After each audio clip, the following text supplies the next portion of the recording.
Hello everyone, নমস্কার সবাইকে। সবাই কেমন আছেন? এই প্রথম আমি আমার কোনো ভিডিওতে ভয়েস ওভার করছি।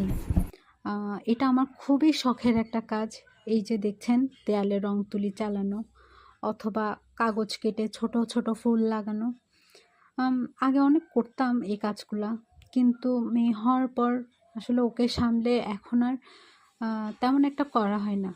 আশা করি আমার এই ছোট্ট কাজটা আপনাদের অনেক ভালো লাগবে।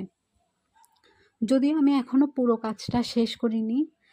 আপনারা দেখছেন, এই আমি প্রথমে পেন্সিল দিয়ে 4টি সূর্যমুখী ফুল আ মানে দেয়ালের 4টা কর্নারে এঁকে নিয়েছি।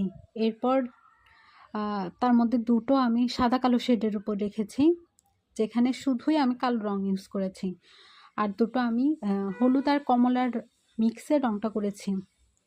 আর লাস্টে দেখেন